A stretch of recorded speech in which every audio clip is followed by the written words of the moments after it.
No, la verdad que esto obedece a una especie de ciclo, podríamos llamarlo, de recorridas por las provincias y obviamente también por la provincia de Buenos Aires y la capital, que es mi distrito, donde vivo, pero que ya el año pasado anduve por Jujuy, por Salta, anduve también por Entre Ríos, por Santa Fe, después me fui para Santa Cruz, estuvimos también en Neuquén, todo eso el año pasado. Este año ya estuvimos en Bariloche, en Río Negro, y bueno, lo que un poco yo vengo haciendo desde muy tempranamente, casi con la elección todavía calentita en el mes de diciembre, es hacer estos encuentros que pretenden un poco romper algo que yo me temía que iba a ocurrir con el gobierno de Macri, que es que iba a haber, por lo menos allá de los medios más grandes, más concentrados, que iba a haber una muy fuerte hegemonía del macrismo, que de hecho la hay, ¿no? Hay muy pocos medios allí en la ciudad de Buenos Aires que no respondan directamente a un oficialismo muy rancio, muy complejo de penetrar, con opiniones distintas. Y de la misma manera que desde el principio del gobierno de Macri, cuando Macri hace en diciembre, creo que fue el 16 de diciembre, habiendo asumido el 10, hace esa fuerte devaluación de casi el 60%, me parece que ya empezó a darse cuenta una parte importante de la sociedad y de la ciudadanía. Nosotros habíamos perdido la elección, pero por un punto, 49-51, o sea que había una parte importante de la sociedad que ya no era muy afecta ni tenía, me parece yo, mucha esperanza en que Macri cumpliera sus promesas, pero todo el resto se empezó a dar cuenta que la mano venía dura, porque Macri no iba a hacer lo que había dicho que iba a hacer. Macri había dicho que podemos vivir mejor, que iba a haber una revolución de la alegría. Dijo también, yo porque era ministro y estaba muy atento a las cuestiones económicas, dijo, la inflación la voy a arreglar, es lo primero y lo más fácil que voy a arreglar, esto es todo ineptitud del gobierno anterior. Y hecho esto, devalúa un 60%, yo ahí empiezo a hablar de que con una devaluación del 60% la inflación no iba a bajar del 40%. Axel, lo que están haciendo ustedes es, digamos, una ayuda a memoria por el interior del país. No, yo creo que estamos haciendo un trabajo de que se escuche la otra campana, ¿no? Y con una forma de comunicación que la que nosotros creemos mucho, que tiene que ver con la militancia, tiene que ver con la base, tiene que ver con el territorio, tiene que ver con el mano a mano, que a nosotros nos parece que pese a toda esa cosa de internet, la televisión, bueno, el gran peso importantísimo que tienen los medios de comunicación, indudablemente todavía hay un hecho que es el hecho social, el hecho político, cultural, de hablar mano a mano, de verse las caras, de verte en carne y hueso. Yo había sido ministro también, tengo que confesar que me había quedado con ganas, siendo ministro, de recorrer un poco más el país, porque yo hablaba muy seguido con el gobernador, con el ministro, conocía muchísimo San Juan, pero no había podido venir y era muy importante para mí estar en territorio. Hablando, quiero hacer una pregunta más económica y después nos metemos más en lo político.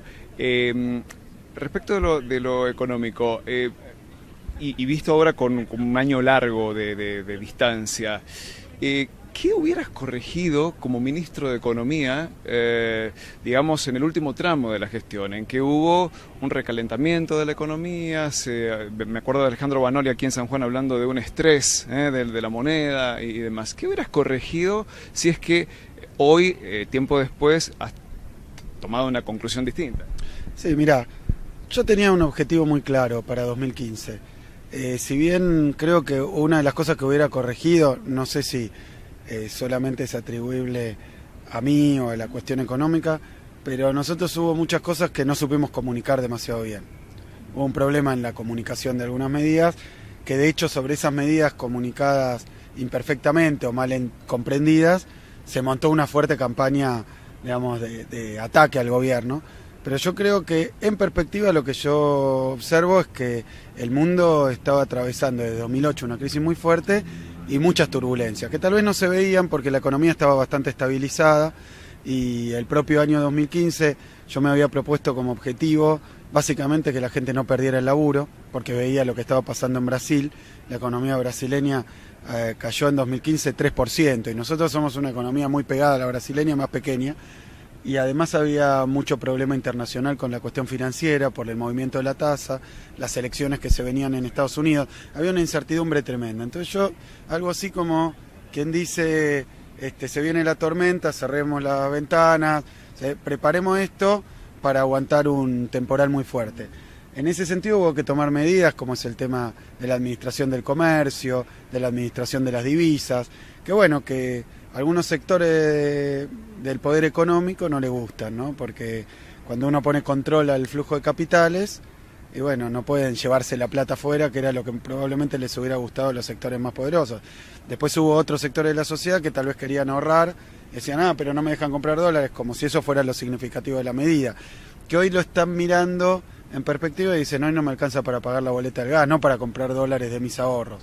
Se perdió muchísimo poder adquisitivo. Nosotros defendimos empleo, poder adquisitivo, no sé si lo terminamos de comunicar bien, la economía terminó creciendo en 2015, terminó creciendo 2,5% según el propio INDEC, y al año siguiente, en 2016, sacaron todas esas medidas prudenciales que habíamos tomado, hubo muy fuerte fuga de capitales, muy fuerte endeudamiento, caída del salario y caída de la economía. Yo tal vez lo que hubiera hecho es tomar más medidas para apuntalar la industria y las economías regionales. En ese sentido tomamos muchas medidas, pero la situación era fulera porque acá teníamos el problema de la uva, que Brasil no quería comprar y había excedentes, entonces vinieron a hablar conmigo, decidimos comprar parte del excedente, el tema del mosto, hicimos algunas medidas, probablemente podríamos haber tratado de hacer más, eran muchos frentes para atender en un año difícil electoral, con los buitres, había muchos atenuantes, pero con las economías regionales yo soy un ferviente creyente de que es muy importante que le vaya bien a nuestras provincias y a nuestras regiones. Pero claro, está la distancia al puerto, está el tema del tren. Había que haber avanzado más fuerte con la industrialización y la integración del país. Axel, hablemos de Cristina. ¿Cuánto hay de mito y cuánto hay de realidad respecto de la relación tensa que había entre la presidenta y el gobernador de San Juan en ese momento, José Luis Gioja? Así sin anestesia. Nosotros no tuvimos problemas. Yo me reunía bastante con Gioja. De hecho, recién veía, viniendo para acá, hojeaba un poco mis papeles viejos y me acuerdo que en 2014 llegamos junto con Gioja a firmar un acuerdo para la represa del Tambolar. Es decir, que yo tenía una instrucción expresa de la presidenta de ayudar a San Juan, desde el Ministerio de Economía en todo lo que pudiéramos. Después, obviamente, yo la relación personal no puedo opinar demasiado, no la conocí, pero no vi ningún indicio desde el tema de las políticas reales de que hubiera algún tipo de tensión. Obviamente son dos figuras políticas fuertes de la Argentina, muy fuertes. Gioja es el presidente del Partido Justicialista, del que yo soy afiliado, o sea que es presidente del partido, y Cristina también, y Cristina es probablemente la política, digamos, el político, por decirlo así, con hoy en día mayor adhesión y mayor popularidad de la Argentina. Se ve en la provincia de Buenos Aires, se ve en todas las encuestas, es decir que son dos figuras muy fuertes de la política, pero tampoco he sentido en el Congreso algún tipo de rispidez, así que la verdad que no lo voy a hacer. Y lo otro, te consultamos a los colegas y yo quiero reenfocar la pregunta que tiene que ver con la relación de las provincias con el gobierno actual de Mauricio Macri. Hay una especie de tensión entre los gobernadores peronistas y el peronismo que conduce Gioja, que tiene un discurso más agresivo, versus los gobernadores que tienen un discurso más conciliador o de mejores modales. ¿Qué es lo correcto, qué es lo que está bien, o cada parte tiene su cuota de razón? Mira, yo te voy a decir, yo ahora estoy en la oposición, soy diputado.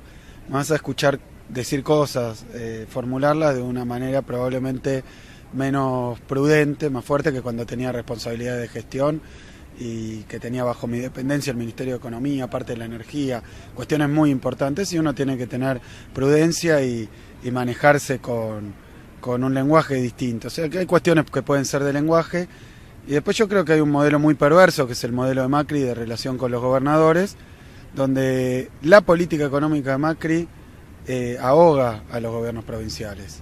Naturalmente, yo comentaba recién, si uno mira los recursos que automáticamente a través de la coparticipación van desde la nación a las provincias, que eso no es algo que Macri pueda manipular o arbitrariamente decidir, eso que va directo a las provincias, el año pasado los recursos coparticipables crecieron el 28%, menos del 30%, y la inflación fue 41, 42%. Es decir, que se comió como 13 puntos que no llegaron a las provincias en términos de poder de compra. Entonces cada una de las provincias tiene que tomar una estrategia en un marco de mayor dependencia del gobierno nacional, y entonces evidentemente ha habido hechos muy graves para la democracia de directa extorsión sobre los gobernadores, donde el Ministerio del Interior llamaba, yo me enteré y se supo, y decía, si ustedes no votan tal cosa con sus senadores o sus diputados, entonces le vamos a retirar recursos, le vamos a retirar obras. ¿Ustedes no lo hacían? No, de ninguna manera. No, nosotros teníamos mayorías muy claras, ¿no? Mayorías muy claras. Claro que Macri está en minoría y entonces cree que puede recurrir a la extorsión como método de la política. Yo no estoy diciendo que el gobernador Uñac haya experimentado estas cosas, pero tiene que haber mucha solidaridad entre nuestros gobiernos provinciales, porque por ejemplo el caso de Alicia Kirchner, que fue muy dura con el gobierno de Macri, le han cortado los recursos. Yo conozco las cuentas, le cortaron todos los recursos que pudieron. Y entonces no puede pagar sueldos, cosa que se puede reproducir en muchas provincias, oficialistas o opositoras, si el gobierno nacional se enoja. Pero no ese es el sentido del federalismo ni de la democracia. O sea, que creo que Macri está tirando una cuerda que no debería tirar. Y que los que tienen responsabilidad de gestión tienen que hacerlo con responsabilidad, con solidaridad con sus pares, pero al mismo tiempo no se pueden someter a estas extorsiones. La última, Axel, y es bien chabacana y bien de pueblo, y creo que es la pregunta que quiere hacer todo el mundo. ¿Cristina robó? No, de ninguna manera. Vos fíjate, yo hoy viniendo para acá me hacían esta pregunta, porque a Cristina la han investigado, le han dado vuelta como un guante, la han sacudido, tuvo creo que 6 causas por enriquecimiento ilícito, le inventa causas Bonadío, bueno, que es un juez que no puede explicar nada de su vida ni de su situación, bueno, pero él sería la autoridad moral que la juzga a Cristina a ver si cometió algún ilícito. Ni siquiera ahí tenemos ninguna conclusión con esto, ni siquiera ahí. Pero voy a decir algo, la acusación, pues yo el otro día ojeaba el expediente, es que Cristina lo que hizo fue presuntamente conseguir que otros alquilaran propiedades de ella por un monto que en 12 años suma 22 millones de pesos.